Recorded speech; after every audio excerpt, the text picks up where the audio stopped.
سلام ان کے لیے۔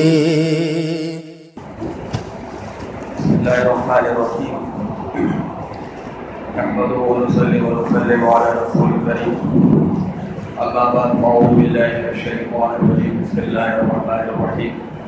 وَأْمُرْ أَهْلَكَ بِالصَّلَاةِ وَاصْطَبِرْ عَلَيْهَا لَا نَسْأَلُكَ رِزْقًا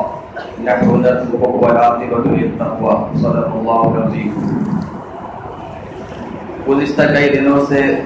رزق کے اندر برکت کس طریقے سے آئے اس کا بیان چل رہا تھا۔ تقریباً کافی اسباب کا بیان گزر چکا، آج دو بہت اہم اسباب کا ذکر ہے۔ اس میں سے ایک سبب تو یہ ہے کہ 5 وقت نمازوں کی پابندی کرنا، یہ رزق میں برکت کا باعث ہے۔ عام طور پر ہم یہ سمجھتے ہیں کہ نماز کا رزق میں برکت سے کوئی تعلق نہیں، حالانکہ یہ بات درست نہیں ہے، بلکہ قرآن کریم اور احادیث پر غور کرنے سے یہ بات معلوم ہوتی ہے کہ آدمی جتنا نماز کی پابندی کرے گا اتنی اس کی رزق میں برکت ہوگی۔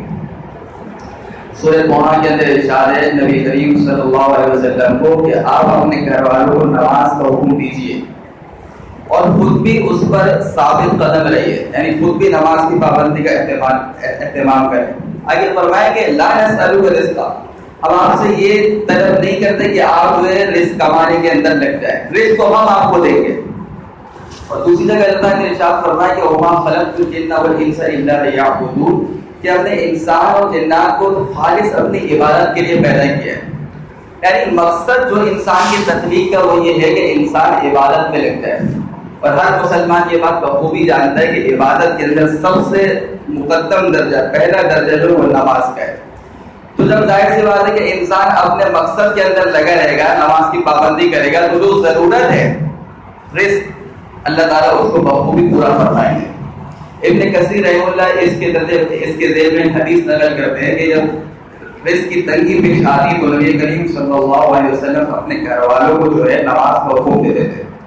اور یہ بات کی نقل کی جو آدمی 5 وقت نمازوں کے اہتمام کرے گا تو اللہ تعالیٰ اس کو ایسی جگہ سے رزق عطا فرمائیں گے جہاں سے اس کا گمان بھی نہیں ہوگا۔ آج جو ہے جو لوگ تجارت میں لگے ہوئے ہیں، ملازمت میں لگے ہوئے ہیں، کاروباری لین دین میں لگے ہوئے ہیں، ان کو یہ پریشانی پیش آتی کہ رزق میں برکت نہیں ہے، وہ لوگوں سے وظائف پوچھتے ہیں۔ تو بھائی سب سے اہم وظیفہ یہ ہے کہ 5 وقت کی نمازوں کا اہتمام کر لیں تو رزق میں برکت آ جائے گی۔ اب جو علماء کے بتائے وہ وظیفہ اگر اپنی نماز کا اہتمام کرنے رہو بولے پڑھنے کے لیے بتا دو، تو بھائی جب نماز کا اہتمام نہیں کرو گے تو برکت کہاں سے آئے گی؟ دیگر وظائف اس کے مقابلے میں مکمل فوائد اس کے حاصل نہیں ہوں گے۔ اور آخری جو بہت اہم سبب ہے وہ یہ ہے کہ تقوی اختیار کرنا، گناہوں سے بچتے ہوئے زندگی گزارنا، یہ رزق میں برکت کا سبب ہے۔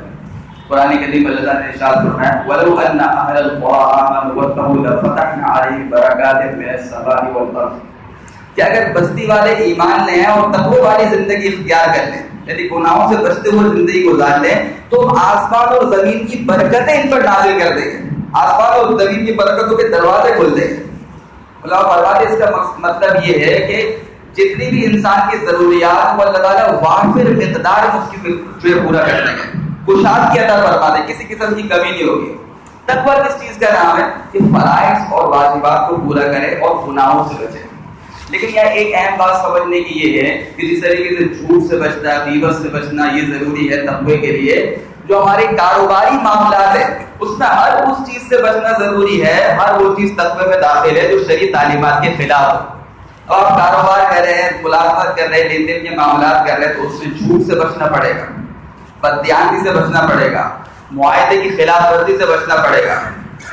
اور پھر وعدہ خلافی سے بچنا پڑے گا، عیب کو چھپا کر مال بیچنا اس سے بچنا پڑے گا۔ یہ سب تقوی میں داخل ہے۔ صرف نمازوں کی پابندی اور دیگر چیزوں پہ بھی رزق کی برکت کا وعدہ نہیں ہے جب تک کہ پوری آدمی تقوی اختیار نہ کرے۔ اور تقوی میں یہ بات بہت اہم ہے کہ شرعی تعلیمات کے مطابق آپ کی تجارت ہو، آپ کی ملازمت ہو، آپ کے لین دین کے معاملات ہو۔ تو جب جو ہے آدمی اس طریقے سے تجارت کرے گا، ملازمت کرے گا، لین دین کے معاملات کرے گا، اپنے کاروبار کرے گا تو اللہ تعالیٰ کی طرف سے برکت آئے گی۔ پھر میں بار بار یہ اہم بات عرض کر رہا ہوں کیونکہ آج کل اس کا ایک مزاج بن چکا ہے کہ جب بھی کوئی کاروبار میں تنگی آتی ہے کسی عامل کے پاس چلے جاتے ہیں۔ تو دیکھیں پہلے تو یہ بات میں بار بار عرض کر چکا کہ رزق کے اندر کم زیادہ ہونا ہے، یہ اللہ کی طرف سے آزمائش ہے، اب لوگ عاملوں کے پاس جا رہے ہیں، وظائف پوچھ رہے ہیں اور وہ بھی جو ہے پیسے بٹور رہے ہیں، تو اس کو ذرا سوچیں کہ بھائی اللہ کی طرف سے آزمائش ہو. دوسرے کے کاروبار کسی اہل علم سے، مفتی صاحب سے جا کے اپنے کاروبار بتائیں بھائی یہ میرے کام ہے. اب اس میں کوئی ایسی خرابی چل رہی ہے جس کی وجہ سے بے برکتی آ رہی ہے اور آپ وظائف کر رہے ہیں، تو وظائف کیا فائدہ دے گا؟ تو یہ اب میں بار بار عرض کر رہا ہوں کہ جو بھی آدمی کاروبار میں لگا ہوا، ملازمت میں لگا ہوا ہے، جو اس کا شعبہ ہے، علماء نے فرمایا کہ اس کے مسائل سیکھنا اس کے ذمہ لازم ہے، فرض ہے. تو جو اہل علم سے اس میں تعلق رکھیں اور جو اپنی تجارت کو شرعی تعلیمات کے مطابق کرے تو اللہ تعالیٰ ضرور اس میں برکت عطا فرمائے. اللہ تعالیٰ ہم سب کو دین کی صحیح سمجھ اور اس پر عمل کی توفیق